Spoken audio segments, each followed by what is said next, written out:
डोडो TV.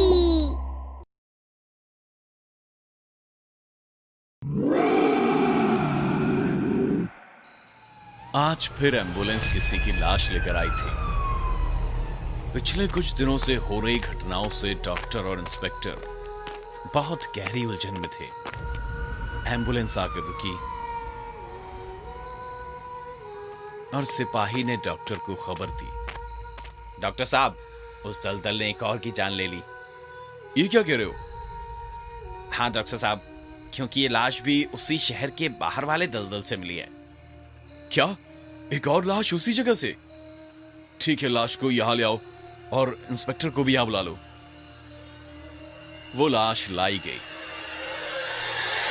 और inspector भी वहां आ गया। ये लाश कैसे मिली? मुझे एक फोन आया था। फोन पर एक आदमी था जिसने मुझसे कहा कि उसकी कार रात के अंधेरे में दलदल में जा फंसी है। मैं उसकी मदद करने गया तो यहीं वो लाश बरामद हुई। डॉक्टर ने थोड़ी देर लाश को देखा और अभी कुछ दिनों पहले ही एक लाश उस दलदल से मिली थी और अब ये दूसरी लाश। अरे ये क्या? इस लाश पर तो वैसा ही निशान है जैसे उस लाश पर मैंने देखे थे। क्या डॉक्टर, तब तो जरूर कोई ऐसी बात है जो हमें पता नहीं चल पा रही है। उसे पता लगाना बहुत जरूरी है। बिल्कुल बिल्कुल हो सकता है, क्योंकि दोनों लाशें उसी दलदल से एक ही हालत में मिलना कोई इत्तेफाक नहीं हो सकता। और ये निशान, ये मामला तो उलझता ही जा रहा है। एक रात इंस्पेक्टर की गाड़ी उसी दलदल के पास खराब हो गई। ओह गॉड, इसे भी इसी जगह खराब होना था। अब मैकेनिक को बुलाना पड़ेगा। इंस्पेक्टर ने मैकेनिक को कॉल किया। बात करते करते इंस्पेक्टर की नजर उस दलदल वाली जगह पर पड़ी। इंस्पेक्टर के तो मानो होश ही उड़ गए, क्योंकि वहां पर कोई दलदल नहीं था। ये क्या? यहां तो सिर्फ जमीन है। यहां तो पहले दलदल हुआ करता था और यहीं से तो मैं लाशों को ले जाता था।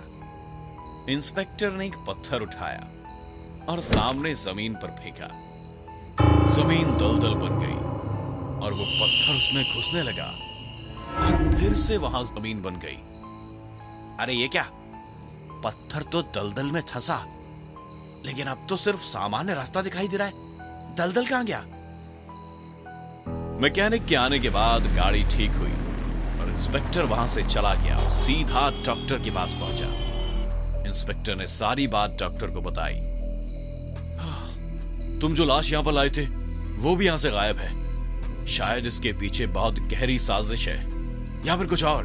इंस्पेक्टर पूरी हकीकत पता करना चाहता था, इसलिए काफी दिनों तक वो हर रोज दलदल वाली जगह पर जाता रहा। एक सिपाही भी उसके साथ गया। फिर एक दिन इंस्पेक्टर को उस जगह एक बहुत बड़ा दांत मिला। लंबा दांत? आखिर किसका हो सकता है? सर, मुझे तो लगता है ये बहुत ही खतरनाक जानवर का दांत है। खतरनाक जानवर? ये मामला तो उलझता ही जा रहा है। इस दांत को जांच के लिए भेज दो। इंस्पेक्टर और सिपाही वहां से निकलने ही वाले थे कि इंस्पेक्टर की नजर दूर किसी चीज पर पड़ी। लगता है वहां कोई है। चलो चलकर देखते हैं। बाबा, आप यहां? इस सुनसान जगह? यहां बहुत खतरा है। मुझे कैसा खतरा? हमें यहां पास में एक बहुत बड़ा दांत मिला है और हमें पूरा विश्वास है कि वो दांत किसी खतरनाक जानवर का है। आप यहां से चले जाइए। ठीक है, मैं चला जाऊंगा, लेकिन तुम मेरी चिंता मत करो, मुझे कोई नुकसान नहीं पहुंचाएगा। इंस्पेक्टर और सिपाही वहां से चले गए। मुझे कुछ गड़बड़ लग रही है। सर, कैसी गड़बड़? चलो वापस उसी बाबा के पास चलें। गाड़ी फिर चलती है कुछ देर। गाड़ी रुकी, फिर इंस्पेक्टर और सिपाही छुपकर देखते हैं कि बाबा बैठा है और शैतान उसके पास है। इंस्पेक्टर को जिस बात का शक था वही हो रहा था, लेकिन यहां इंस्पेक्टर की सोच से भी कुछ बड़ा था। बाबा, ये कौन था और यहां क्या कर रहा था? आपके पास कैसे? बेटा वो बहुत खतरनाक है, उसने मुझे जान से मारने की धमकी दी, इसीलिए मैं उसकी मदद कर रहा हूँ। कैसी मदद? वो जैसा मुझसे कहता था मैं करता गया, उसको शिकार करने में मदद करता था। उस दलदल के बारे में आपको क्या पता है? हाँ, वो कोई दलदल नहीं बल्कि एक ढोंग है, लोगों को फंसाने का उस शैतान की एक चाल है। जैसे ही उस शैतान को किसी का शिकार करना होता है वो दलदल बना देता है, और जैसे ही शिकार उस दलदल में फंस जाता है शैतान उसको मार देता है। कुछ दिन पहले भी उस दलदल में एक कार फंस गई थी और शैतान का शिकार बन गया था एक इंसान। दूसरा इंसान इसलिए बच गया क्योंकि शैतान एक बार में एक ही शिकार करता है। फिर तुम लोगों ने आकर उसे वहां से निकाला था, नहीं तो वो भी उस शैतान का शिकार बन जाता।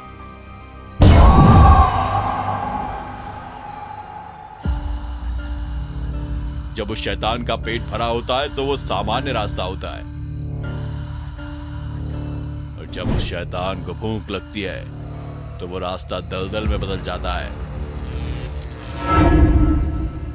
शिकार करने के बाद वो लाश को उस दलदल में छोड़ देता है, इसीलिए तुम्हें उस दलदल में लाशें मिलती हैं।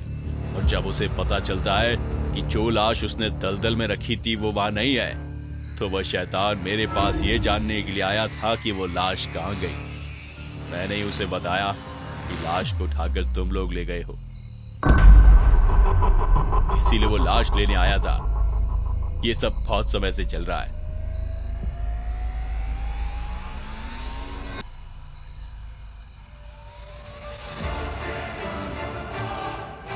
तो इन सबको रोकने के लिए क्या कोई उपाय नहीं?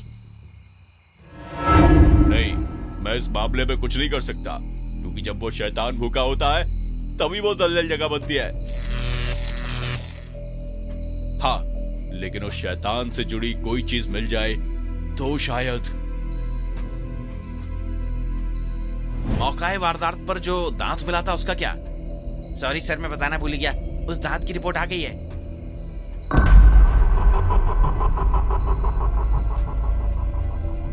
बाबा, हमें ये दांत मिला है, यूसी शैतान का ना? ये तो बहुत सही हुआ, अब हमारा काम हो जाएगा। लेकिन इससे क्या होगा? इससे हम उस शैतान को अपने जाल में फंसाने का उपाय कर सकते हैं। पर वो कैसे? चलो मेरे साथ, मैं बताता हूं।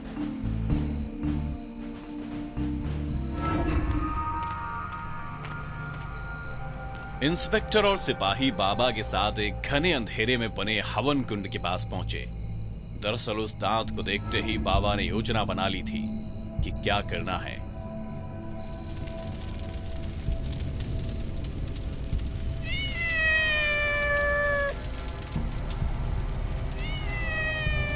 अभी मैं इस मंत्र के आखिरी दौर में हूं। तुम दोनों एक बात का विशेष ध्यान रखना, कुछ भी हो जाए यहां से मत उठना, वरना वो होगा जो इस धरती पर आज से पहले कभी नहीं हुआ। हम समझ गए बाबा, हम तैयार हैं। फिर तो बाबा ने अपना पूरा जोर अपने तंत्र में झोंक दिया। ओम सिम होम क्रीम श्रीम चामुंडाय विच्चै, ओम सिम होम क्रीम क्रीम चामुंडाय विच्चै, ओम त्र्यंबकम यजामहे। रात बहुत अंधेरी थी, मगर उस बिल्ली की आंखें। अचानक ही बाबा को वो दलदल दिखने लगा। बाबा ने बिल्ली के गले में बंधे नाखून पर हाथ रखकर शैतान को बुलाया और बिल्ली को इस दलदल में छोड़ दिया। शैतान दलदल के नीचे से निकला और बिल्ली को दलदल में फंसा देख उसका शिकार करने लगा। और जैसे ही उस शैतान ने बिल्ली को खाया, वो दलदल में फंसने लगा। बाबा ने अपने मंत्रों की रफ्तार बढ़ा दी। ओम सिम होम क्रीम श्रीम चामुंडाय विच्चै, ओम सिम होम क्रीम क्रीम चामुंडाय विच्चै, ओम त्र्यंबकम यजामहे, ओम त्रिम क्रीम क्रीम चामुंडाय विच्चै। और अंत में उस शैतान और उसके शैतानी दलदल का हिस्सा हमेशा के लिए खत्म हो चुका था। चंदनपुर गांव में एक बड़ा धनी जमींदार महेश्वर रहता था। कुछ दिनों पहले ही उसके घर जुड़वा बेटियों का जन्म हुआ। वे दोनों सिर से जुड़ी हुई थी। जन्म के कुछ दिनों बाद ही किसी अज्ञात कारण से जुड़वा बेटियों की मौत हो जाती है और मरने के बाद दोनों जुड़वा बेटियां चुड़ैल बन जाती हैं। उनके जुड़वा चुड़ैल बनने के बाद गांव में लोगों की मौत होनी शुरू हो जाती है। एक दिन सुबह सुबह महेश्वर का नौकर बिरजू महेश्वर के घर जाता है और दरवाजा खटखटाता है, पर कोई दरवाजा नहीं खोलता। क्या बात है, मालिक अभी तक सो रहा है? खेतों पर इतना काम है फिर भी अभी तक नहीं जगे? मालिक, अरे ओ मालिक, सुबह हो गई, अरे उठिए, अरे घोड़े बेचकर सो रहे हो क्या? ऐसे कई बार आवाज देने पर भी कोई दरवाजा नहीं खोलता है तो बिरजू को कुछ शक होता है। क्या हो गया भाई, मालिक अभी तक तो जग जाते थे, लगता है कोई दिक्कत है, मुझे दरवाजा तोड़ना पड़ेगा। यह कहकर वह दरवाजा तोड़ देता है। अरे मालिक, क्या हुआ? हे भगवान, ये क्या हो गया? मालिक, ये कैसे हो गया? बिरजू के रोने की आवाज सुनकर गांव के लोग वहां आ जाते हैं। मालिक, अरे बिरजू क्या हो गया, इतना काहे चिल्ला रहे हो? अरे भैया, महेश्वर और उनकी पत्नी की किसी ने हत्या कर दी और मुझे तो लगता है ये काम जुड़वा चुड़ैल का है। सही कह रहे हो भैया, अब हमें भी सावधान रहना होगा, बता रहे। सब लोग बातें कर ही रहे होते हैं, तभी गांव के मुखिया शंभू भी वहां आ जाते हैं और फिर सब लोग मिलकर महेश्वर और उसकी पत्नी का अंतिम संस्कार कर देते हैं। इसी तरह हमेशा जुड़वा चुड़ैल किसी न किसी को मार देती। रोज रोज हो रही हत्याओं के कारण गांव का मुखिया शंभू बहुत परेशान हो जाता है। जुड़वा चुड़ैल का जल्दी कोई उपाय करना पड़ेगा, नहीं तो पूरा गांव साफ हो जाएगा। इस बला का तोड़ चोटी वाले बाबा के पास ही मिलेगा।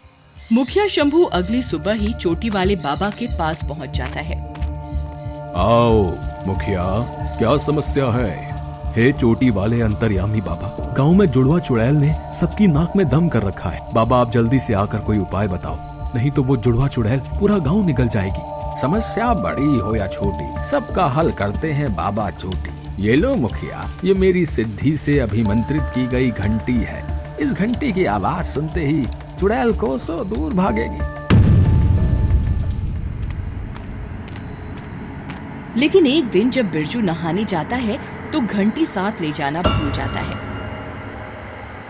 यही मौका देखकर जुड़वा चुड़ैल वहां आ जाती है। बिरजू, अरे ओ बिरजू, आज तो बहुत खुश लग रहा है।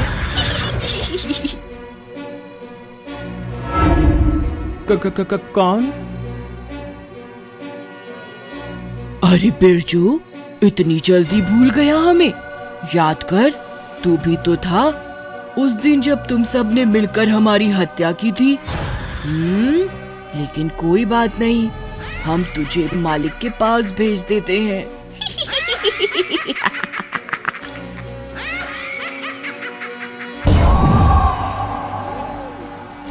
तुझे मारने के बाद सब लोगों को बारी बारी मारेंगे।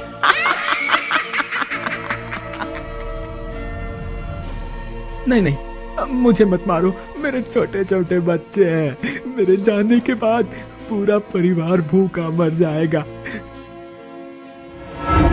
इस तरह बिरजू चुड़ैल के आगे बहुत गिड़गिड़ाता है, पर जुड़वा चुड़ैल उस पर कोई दया नहीं दिखाती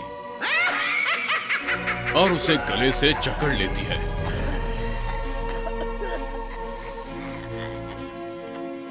बचाओ बचाओ, कोई बचाओ मुझे। बिरजू दम तोड़ने ही वाला होता है कि तभी बिरजू की बेटी घंटी लेकर वहां आ जाती है और जोर जोर से घंटी बजाने लगती है,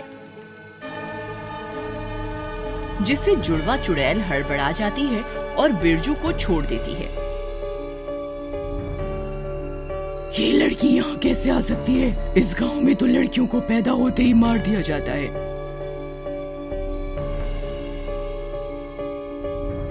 ये मेरी बेटी है, मैं इस गांव की प्रथा को नहीं मानता। मैं बेटियों को बोझ नहीं समझता। जब मेरी बेटी पैदा हुई तो मैं जानता था कि गांव वाले इसे जीने नहीं देंगे, पता चलते ही मार देंगे।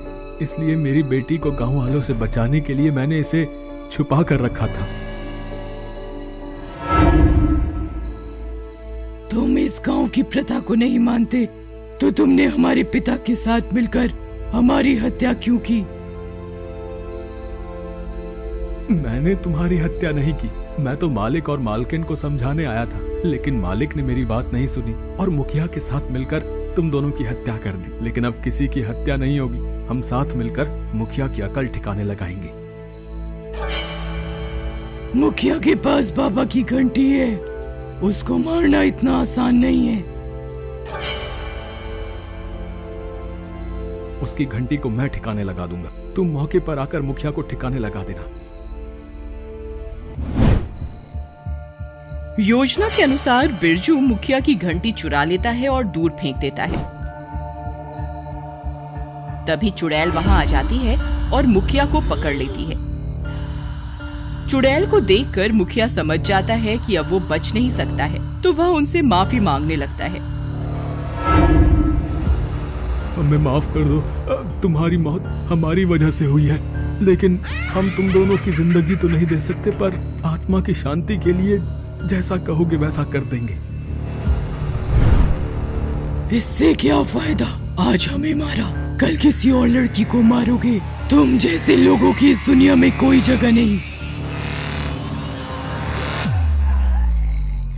और फिर जुड़वा चुड़ैल मुखिया का गला काट कर उसे मार देती है और गांव के लोगों से कहती है,